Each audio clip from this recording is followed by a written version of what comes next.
bonsoir à tous, merci d'être avec nous sur Monaco Info. Voici les titres de ce jeudi. C'est une victoire historique pour Monaco. Le skipper et vice-président du yacht club, Pierre Casiraghi, a décroché la victoire de l'Admirals Cup hier à bord du Jolt 6. Une édition hors norme et beaucoup de rebondissements qu'il nous racontera lui-même. Il sera notre invité spécial. L'AS Monaco FC poursuit sa préparation. Les Rouges et Blancs sortent de 2 confrontations victorieuses face au Torino. Une belle performance avant l'autre match de dimanche à Amsterdam, cette fois face à l'Ajax. Lui est à Genève, en Suisse. Le président du Conseil national, Thomas Brezzo, participe jusqu'à aujourd'hui à la 6e conférence mondiale des présidents de parlement. Rendez-vous organisé par l'Union interparlementaire et les Nations Unies. Thomas Brezzo sera notre deuxième invité pour nous en dévoiler les enjeux. Et puis c'est une tradition d'été, les travaux dans les établissements scolaires de la Principauté ont commencé. Nous vous en dévoilerons les premières images. Nous serons ce soir au gymnase de l'Annonciade. Pour la Principauté, le monde de la voile, c'est l'exploit sportif du moment, celui du Jolt 6 qui bat pavillon du Yacht Club de Monaco et barré par son vice-président Pierre Casiraghi. Ensemble, ils viennent de s'adjuger dans leur catégorie la victoire finale dans la prestigieuse Admirals Cup qui a été relancée cette année. Première participation et succès historique pour le club de la Principauté. Avec Peter Harrison, l'autre maître d'œuvre de cet exploit est donc Pierre Casiraghi et il est en ligne avec nous. Bonsoir. Bonsoir. Merci d'avoir accepté de nous livrer quelques mots sur cette compétition hors norme que vous avez menée dans la Manche. Votre émotion à l'issue de la course était perceptible dès vos premières déclarations. C'est arrivé à Cherbourg, c'est un rêve pour vous et pour l'équipe? Absolument, c'est incroyable. J'ai encore du mal à réaliser. Ça commence à rentrer un petit peu. Et je vais lever la coupe tout à l'heure, en fin de journée aujourd'hui. Je pense que là, je vais vraiment réaliser ce qu'on a fait. C'est un travail d'équipe incroyable. C'est des mois, presque une année de préparation. Et c'était inespéré vu les compétiteurs qu'on avait. Enfin, j'avais en face de moi mes légendes, mes héros de la voile, Dean Barker, que j'ai suivi en grandissant avec ses Coupes América, ses conférences de presse incroyables. Et puis plein d'autres noms que l'on connaît quand on fait de la voile. Voilà, c'est juste fantastique. Pour ceux qui ne connaissent pas bien l'univers de la voile, que représente exactement la Fastnet Race et l'Admirals Cup plus globalement en termes de niveau et de prestige? Alors, la Fastnet, c'est une des plus vieilles courses offshore. C'est une course mythique parce que il y a énormément de courants. Il y a des vents qui peuvent être très forts, des vents changeants. On va quand même assez loin. Ça prend plusieurs jours. Et puis, il y a énormément de concurrents. Cette année, il y avait presque 400 bateaux au départ, avec des grands noms, les meilleurs bateaux. Tout le monde a envie de se frotter au Fastnet. Et donc, c'est vraiment une course au large qui est une des premières et une des plus importantes. Et puis l'Admirals Cup, c'est vraiment un format unique. Ça n'existe, c'est la seule compétition qui est comme ça. Et il faut être bon un peu partout. Il faut pouvoir faire des courses inshore, des courses relativement rapides où on se bat autour des bouées, des courses côtières. Et puis terminer par une course offshore qui use vraiment les hommes et qui use les bateaux. C'est une mer qui peut être déchaînée. On a eu une nuit où ça tapait vraiment fort. J'ai eu peur pour le bateau. Notre bateau était pas fait pour du gros temps. C'est un bateau qui est très rapide, mais qui est quand même petit.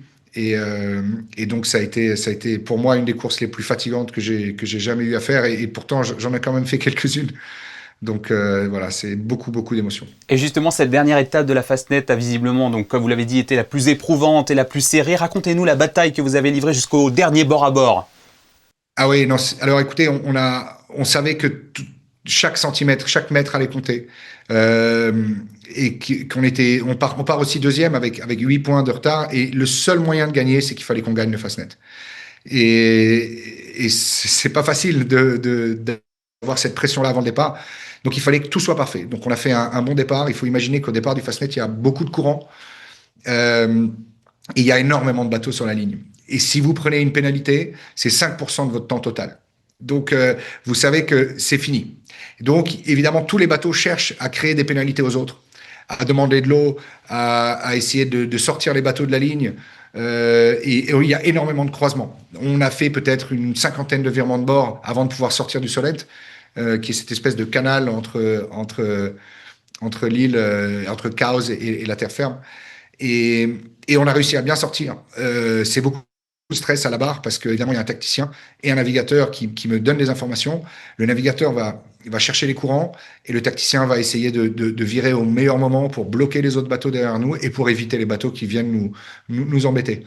Et on a réussi à faire à faire ça de manière parfaite grâce à eux, parce que moi j'écoutais vraiment, je suivais leurs indications. Et on a réussi à rattraper l'équipe Callisto de Nouvelle-Zélande avec Dean Barker. On les passe à ces moments-là. Et à ce moment-là, on est en tête. Et là, grâce à Will, notre navigateur, qui a fait un travail exceptionnel, il avait fait un plan très précis de ce qu'il fallait qu'on fasse. Et on l'a suivi à la lettre. Et on a réussi à maintenir la tête de la course jusqu'au Fastnet.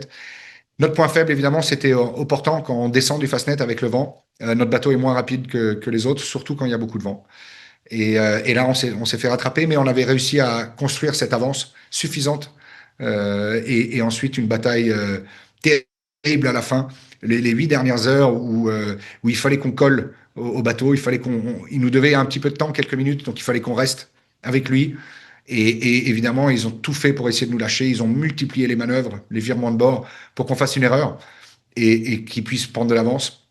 Eux n'en ont pas fait et heureusement nous non plus. Et donc ça a ajouté encore de l'émotion. J'ai encore des images dans ma tête à l'île de Sainte-Anne devant Cherbourg où il y a des rochers partout et on faisait des empanages autour des rochers. À un moment il y avait 7 nœuds de courant. Enfin j'ai jamais vécu ça. C'est-à-dire on allait peut-être nous à 12 nœuds et vous avez 7 nœuds contre vous. Donc en fait vous avancez très doucement. Voilà donc une grosse aventure accentuée par les caprices de la Manche. On vous a senti très investi tout au long de cette épreuve, toujours au service de l'équipe. Une expérience que vous avez pris plaisir à nous faire partager notamment sur les réseaux sociaux. C'était aussi une manière de partager votre plaisir ? Absolument. Écoutez, j'ai essayé de donner un petit peu d'informations sur nous, sur le bateau, sur les sensations que j'avais. Je pense que on voit un petit peu la fatigue sur mon visage au fur et à mesure des jours. C'est une fatigue qui est vraiment profonde, qui vous prend jusqu'aux os. C'est très étrange à expliquer. Il faut le vivre pour comprendre. Euh, Vous savez, c'est dingue parce que on pousse les limites. Jamais vous conduiriez votre voiture dans cet état-là de fatigue. Et pourtant, on doit travailler en équipe sur un bateau où il y a des risques. Et voilà, j'ai essayé de partager un petit peu ces moments. À un moment, j'ai arrêté de partager pour plusieurs raisons. Évidemment, la fatigue, le stress. Et l'on imagine que cette victoire vous encouragera à vous lancer d'autres défis. Est-ce que vous êtes en mesure de nous dévoiler justement quels seront les prochains ? Non, là aujourd'hui, vraiment, alors ça va mettre un peu de temps. J'ai aucune envie de remonter là sur un 40 pieds au large. Là, je suis encore vraiment fatigué. Je pense que ça va prendre quelques jours. Non, là pour l'instant, j'ai pas vraiment d'idée. Pour moi, c'est déjà incroyable. C'est une course. J'ai grandi avec l'Admirals Cup. Enfin, on va suivre l'Admirals Cup. Ça fait 20 ans que ça n'a pas été organisé. Première participation de Monaco. Voilà, c'est énorme. Moi, je veux juste dire que j'ai vraiment beaucoup pensé au pays, aux Monégasques, aux membres du club. Ça m'a poussé parce que ça me donnait énormément d'émotion de me dire que je pouvais rendre tout le monde fier. Je pense qu'il faut que Monaco, voilà, on peut être fier. On est aujourd'hui, pendant quelques semaines, on va être le centre du monde de la voile. Euh, Toutes les personnes qui font de la voile dans le monde entier, euh, voilà, on a mis Monaco sur la carte. C'est incroyable. Je reçois des messages de félicitations de tout le monde et je remercie vraiment tout le monde pour ça. Et je suis vraiment fier d'avoir pu porter les couleurs de notre pays là-bas. Voilà, ça m'a beaucoup poussé en tout cas. Ça m'a beaucoup aidé. J'ai vraiment pensé au club et pensé à tous les Monégasques. Voilà, j'étais tellement heureux de pouvoir les rendre fiers.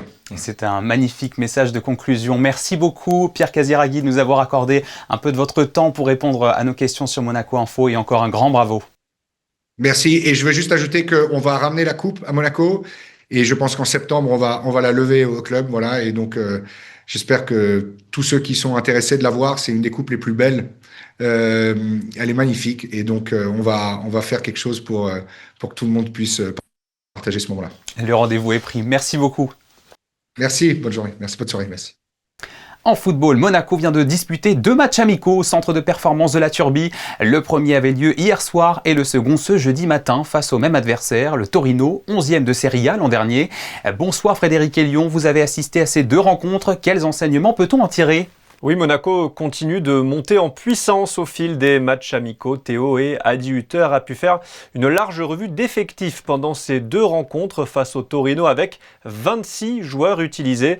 Le coach monégasque a donné 75 ou 90 minutes de jeu à l'équipe des titulaires, disons, lors du premier match mercredi soir avec Mayeki dans les cages, une défense Vanderson, Dyer, Kerrer, Caio Henrique, Zakaria et Camara à la récupération, Akliouche et Golovin sur les côtés et Biret en pointe avec le jeune Paris Brunner.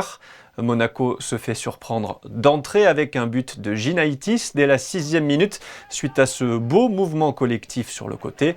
Avant de prendre le contrôle du match, et Mika Biret n'a rien perdu de ses talents de buteur pendant l'intersaison. Le Danois égalise de près au quart d'heure de jeu avant que Camara ne concrétise la domination monégasque juste avant la pause sur cette frappe déviée des 30 mètres. Ça fait donc 2-1 à la pause. Monaco assoit encore plus sa domination en deuxième mi-temps avec un pressing toujours aussi performant, des belles sorties de balles et une animation intéressante. Golovin corse l'addition, 3-1, le score ne bougera plus. I'm satisfied. Why? Because I think after the first couple of minutes we were a little bit lucky. Then I think we had the game minute per minute under control. I think we deserve to win this friendly game also.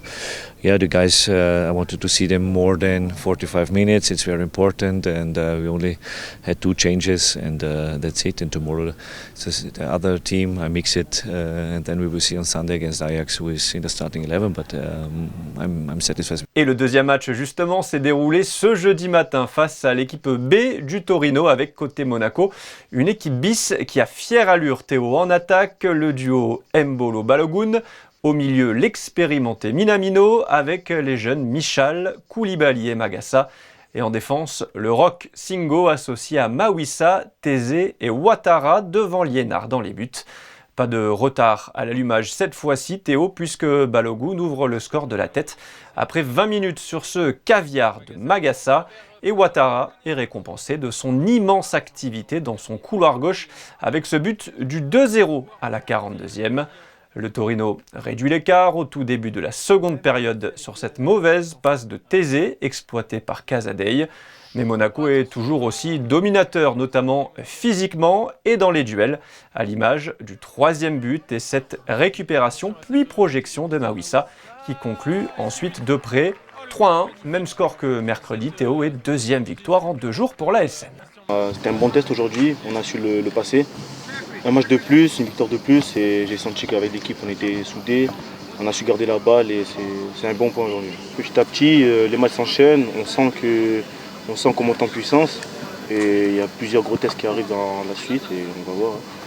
Et prochain test dimanche à 14h avec une opposition encore plus forte cette fois-ci face à l'Ajax Amsterdam aux Pays-Bas. Merci Frédéric pour ce résumé très exhaustif. Vous l'avez dit, le prochain rendez-vous des Rouges et Blancs aura lieu dimanche face à l'Ajax Amsterdam aux Pays-Bas. Et sachez que ce match sera à suivre en direct sur notre antenne dès 14h, commenté par Christophe Paco et Jean-Luc Ettori. Tout autre chose à présent. Vous savez que le nouveau ministre d'État fait son tour des institutions monégasques depuis sa prise de fonction et multiplie les entrevues protocolaires. Aujourd'hui, Christophe Mirmand s'est entretenu avec le président de la CCAF, la commission de contrôle des activités financières, Gérald Ramex, et avec le président de l'autorité de protection des données personnelles, Robert Chanas. Le ministre des Affaires sociales et de la Santé, Christophe Robineau, s'est quant à lui rendu au CESAPAM, le centre de soins, d'accompagnement et de prévention en addictologie de Monaco. Il y a accompagné une visite organisée par l'association des femmes leaders de Monaco, présidée par Chantal Ravera. Prenons maintenant la direction de Genève, en Suisse, où se tient depuis lundi et jusqu'à demain la 6e conférence mondiale des présidents de parlement. Elle est organisée par l'Union interparlementaire en étroite collaboration avec les Nations Unies. Une grande réunion qui vise à la fois à renforcer les liens diplomatiques et la démocratie entre les États. En tant que président du Conseil national de Monaco, Thomas Brezzo y participe. Il a d'ailleurs été l'un des speakers de la déclaration finale et il est en duplex avec nous. Bonsoir. Bonsoir. Ce rendez-vous a été créé en 2000, il intervient tous les 5 ans et rassemble, comme je le disais, les plus hauts représentants des parlements et des Nations Unies dont vous faites partie. D'abord, pas uniquement pour Monaco, mais de manière générale, quels sont les grands enjeux de coopération interparlementaire qui sont abordés cette année ? Cette année, la thématique principale, c'est un monde dans la tourmente avec toutes les problématiques relatives au numérique. C'est vrai qu'on a des conflits au Moyen-Orient, on a des conflits avec l'Ukraine et ça a tendance à se développer. Aujourd'hui, la paix fait un recul considérable ces dernières années, ces derniers mois. Donc c'est tout l'enjeu justement de cette coopération interparlementaire pour discuter de cette thématique et essayer d'apporter des solutions, chacun autant que nous sommes, avec nos forces, nos faiblesses, pour proposer justement de retrouver cette paix, cette prospérité dans le monde entier. Comment elle s'articule cette entente, les débats, comment est-ce qu'ils s'articulent entre tous les présidents de parlement plutôt qu'entre les présidents, par exemple, des nations qui se réunissent ? Alors, il y a un débat général qui a lieu dans la grande salle du Palais des Nations. Puis ensuite, il y a des débats annexes dans d'autres salles sur les côtés. Et puis ensuite, nous avons aussi des relations bilatérales que nous mettons en place avec d'autres pays. Donc, il y a 3 niveaux de coopération avec les autres présidents de Parlement. Et c'est tout l'enjeu de ces réunions-là. Quel message est-ce que vous souhaitez faire passer au nom de Monaco dans le contexte international qu'on connaît aujourd'hui ? Alors nous justement, c'est que chacun d'entre nous, chaque pays a son rôle à jouer à ce niveau-là, que ce soit avec un rôle actif dans le conflit armé, ou ce que nous ne pouvons pas nous permettre, bien évidemment, avec un territoire de 2 km² et une population de 39 000 habitants, on ne va pas dire tenez, on part les armes à la main pour aller au front, ça c'est impossible. Par contre, on a un rôle à jouer également sur l'impulsion du prince souverain, qui est soutenu par l'ensemble des institutions monégasques. C'est cette dynamique-là autour de la préservation de l'environnement, autour de la réalisation des objectifs de développement durable, qui sont nécessaires comme exemple et comme locomotive pour les autres pays. Donc chacun avec ses forces et ses faiblesses, justement, on a un rôle à jouer là-dedans, et c'est justement en étant unis que nous pourrons arriver à travailler tous dans le même sens et à œuvrer pour cette paix, cette prospérité et pour la justice. Et alors vous menez également une autre intervention à la tribune de l'Office des Nations Unies, portant cette fois, vous l'aviez dit tout à l'heure, sur l'avenir du numérique. Est-ce que vous diriez qu'un petit État comme Monaco peut vraiment exister au même titre que les géants américains ou chinois dans ce domaine ? Alors, peut-être pas dans le développement de la matière numérique, du digital, c'est effectivement particulièrement difficile de lutter avec ces pays, avec ces géants qui sont déjà avec des années d'avance. Mais par contre, pour installer le numérique et la digitalisation au niveau entier de l'État, là justement, on a toute notre place, parce que c'est plus facile dans un petit pays de 40 000 habitants et de 2 km² que dans un grand pays où il y a plusieurs millions d'habitants. Donc si on veut faire du tout numérique, de la tout digitalisation, c'est bien évidemment plus facile en principauté de Monaco que dans les grands pays tels que c'est le cas ailleurs. Donc on peut servir d'exemple pour ces grandes nations. Donc effectivement là on a tout notre rôle à jouer de ce point de vue là. Aujourd'hui, on a la difficulté de l'intelligence artificielle qui devient de plus en plus développée, qui nécessite d'être encadrée. On a quand même un grand débat aujourd'hui avec OpenAI, Meta ou Google, qui sont les 3 géants de l'intelligence artificielle, et la réglementation européenne qui est beaucoup plus stricte que ce qui peut se passer ailleurs en Europe. Alors, il y a tout un équilibre à trouver entre la nécessité de permettre de se développer dans ces domaines-là, parce que les criminels, eux, n'ont pas de difficulté pour le faire, ils ne sont pas encadrés par des règles ou quoi que ce soit, donc ils ont toute liberté pour le faire, et l'encadrement aussi pour les personnes physiques ou les personnes morales du monde entier qui peuvent être victimes aujourd'hui de ces agissements qui ont lieu, et de cette criminalité ou cette délinquance qui a lieu avec l'intelligence artificielle. On a pu le voir il y a quelques mois, quelques années, avec l'usurpation de l'identité du prince Albert lors de conversations, notamment de conversations visuelles. Aujourd'hui et demain, ça sera de plus en plus difficile à faire la part entre le faux et le vrai, justement par l'utilisation de ces moyens. Donc il y a tout intérêt effectivement à encadrer cette technologie. Après cette séquence consacrée à vos interventions à la tribune, s'en suivra celle des réunions bilatérales prévues avec plusieurs de vos homologues. Vous allez en effet rencontrer d'autres acteurs des petits États d'Europe. Êtes-vous en mesure de nous révéler quelles personnalités vous allez rencontrer et quels seront les objectifs de ces échanges ? À ce stade-là, j'ai déjà vu mes homologues monténégrins et maltais. Hier soir, nous avons eu le cocktail de bienvenue, donc j'ai pu discuter avec le président du Sénat belge, avec le président du Sénat suédois, le vice-président du Sénat du Liechtenstein. Cet après-midi, je reçois le président du Parlement anglais. Donc avec toutes les conséquences du Brexit aussi, ça c'est peut-être aussi une discussion que nous allons avoir notamment sur les discussions pour ce qui concerne Monaco autour de l'accord d'association avec l'Union européenne. Voilà, qu'est-ce que ça a apporté pour eux la sortie de l'Union européenne, quelles sont les conséquences, les avantages, les inconvénients qui peuvent être pris en compte pour de futures négociations si une discussion avec l'Union européenne peut avoir lieu à nouveau. Donc, ensuite, il y avait le Luxembourg. Je devais rencontrer mon homologue chypriote, mais à cause des incendies qu'il y a eu là-bas, elle a annulé sa venue. Donc voilà, on verra au fur et à mesure. Après, c'est pas parce que des bilatérales sont prévues qu'on ne peut pas rencontrer un homologue à l'hôtel et pouvoir discuter de tous ces sujets-là par ailleurs. Thomas Brezzo, en tant qu'incarnation du Conseil national, nous savons que vous attachez beaucoup d'importance au rayonnement international de la principauté. C'est quelque chose qui vous tient à cœur et que vous allez continuer de défendre ? c'est pas quelque chose qui me tient à cœur particulièrement, aujourd'hui c'est une nécessité. On a un poids de plus en plus important des instances internationales sur la législation monégasque, sur les bonnes pratiques. On le voit avec notamment le Greco, le GAFI et autres qui sont des organismes d'évaluation de notre législation, de nos pratiques en Principauté de Monaco.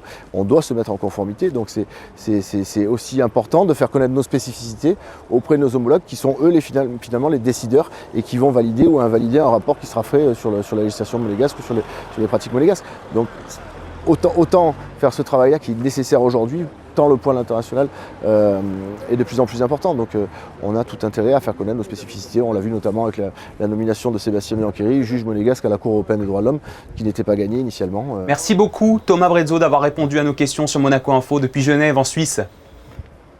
Je vous en prie, merci à vous. L'été, c'est le temps des vacances, mais aussi celui des rénovations. Les établissements scolaires de la Principauté se refont une beauté actuellement. C'est le cas par exemple dans le gymnase de l'ancien lycée technique et hôtelier à l'Annonciade, où un nouveau parquet de basket est en train d'être posé. Premier épisode de notre tour des travaux, Fabien Bonilla et Alexandra Marangoni sont allés voir l'avancement des opérations.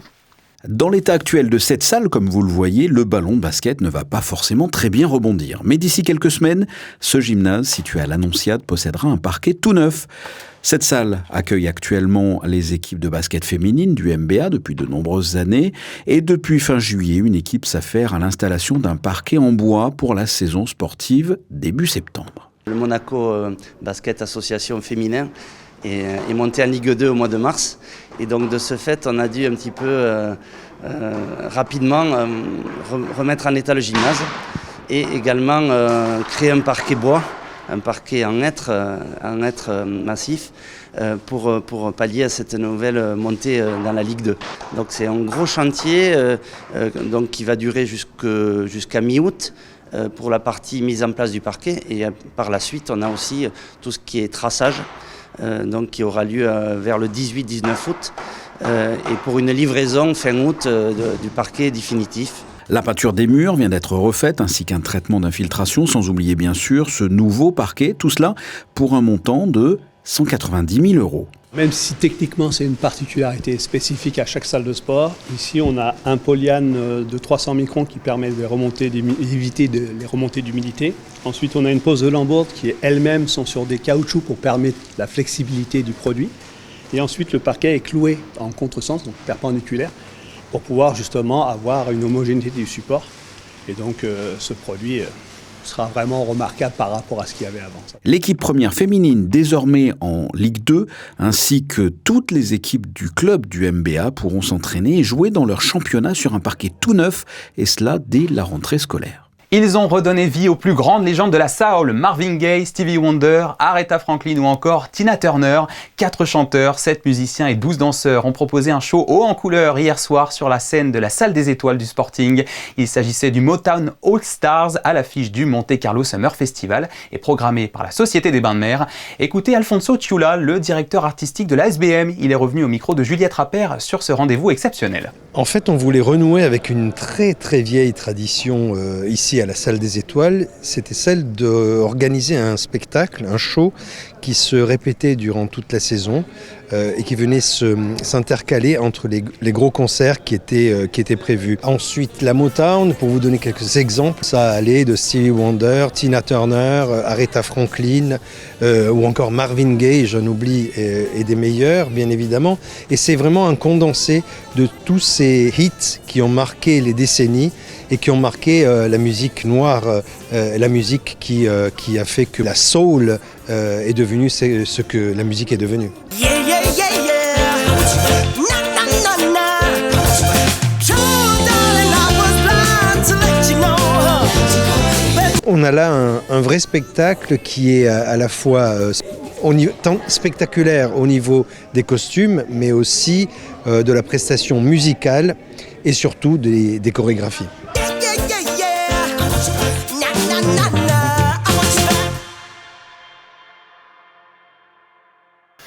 Cette petite information à présent que nous tenions à saluer, Annette Anderson, l'emblématique maman du Stars and Bars, n'était pas partie avec lui. Elle a continué à exercer jusqu'au Marius. Eh bien, c'est désormais terminé. Annette prend congé et à cette occasion très particulière, un pot de départ surprise lui a été organisé aujourd'hui. Nous lui souhaitons, nous aussi, une bonne retraite bien méritée. Allez, parlons tourisme pour refermer cette édition. L'été bat son plein, c'est la période où la principauté connaît le plus de visiteurs venus découvrir les lieux emblématiques du territoire. Et justement, c'est la question que nous leur avons posée. Que préfèrent-ils visiter à Monaco et qu'en pensent-ils? Voici leur réponse au micro de Fabien Bonilla. On est venu pour la journée, mais on vient du sud-ouest. Nous, on est du nord à la base. Bon, on habite à Nice, il fait chaud, on s'est dit que ça serait climatisé, que pour le petit, ça serait sympa. On est allé visiter le musée océanographique qui est magnifique. Et après, on est allé se balader en hauteur, à la cathédrale notamment, et pour observer aussi ce magnifique paysage. Et voilà, c'est super. On sort à l'instant du musée océanographique. Et voilà, coup de cœur quoi. On est venu visiter le palais, etc., venir voir, visiter le port. Et puis, bon, on n'est jamais venu, alors c'est la première fois qu'on vient. Nous, on va faire un tour au musée océanographique. C'est un peu un rêve d'enfant. Moi, je voulais être océanographe quand j'étais petit, mais comme j'habite en Auvergne, si vous voulez, les volcans, c'est un peu loin des cétacés. Et j'étais touché par la conscience écologique qu'il y a derrière. Aujourd'hui, on est venu avec les enfants, on est venu profiter pour leur faire visiter le musée, pour voir les poissons, les diversités qu'il y a ici. J'ai visité l'église. Ensuite, on a fait le musée avec... Le musée aquatique en bas. Ensuite, on est allé faire le palais. Et qu'est-ce que tu as aimé? J'ai bien aimé le musée aquatique. Well, we came to visit the town and see the highlights, of course, see part of the circuit and maybe some beautiful cars. I think it's amazing. I think it's beautiful. I think it's a diamond in the rough for sure here. We just got here like 30 minutes ago. So we went to the palace, we're going to head to the casino, and yeah. What did you think about this country? I think it's beautiful. Beautiful, yeah, very clean, very expensive looking. We love it. Et nous aussi, we love it. Voilà, c'est la fin de cette édition. Merci à vous de l'avoir suivi et merci pour votre fidélité à notre antenne. Dans un instant, vous avez rendez-vous avec Sarah Nkari pour vos prévisions météo. Je vous laisse sur les images des 2 matchs de préparation de l'AS Monaco FC face à Torino hier et aujourd'hui, capturés par Manuel Vitali. Et sachez que Sarah Nkari recevra demain dans ce journal le coach de l'équipe, Adi Hutter, qui reviendra sur ses dates et ses enseignements alors que les Rouges et Blancs affronteront dimanche l'Ajax à Amsterdam. Je rappelle que ce match sera à suivre en direct sur Monaco Info dès 14h. Excellente soirée sur notre antenne et à bientôt.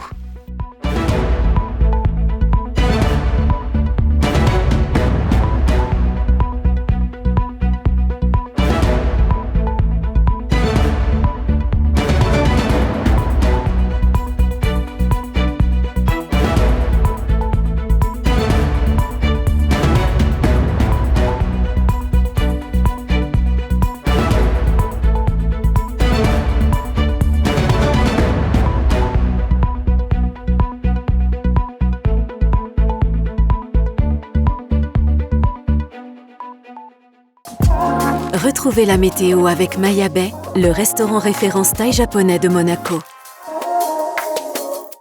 Bonsoir à tous, le week-end va commencer sous le soleil. Demain, vendredi, le ciel sera principalement dégagé, même si quelques légers passages nuageux sont à prévoir du côté des températures. Elles resteront supportables, 20 degrés le matin pour la minimale et 26 l'après-midi.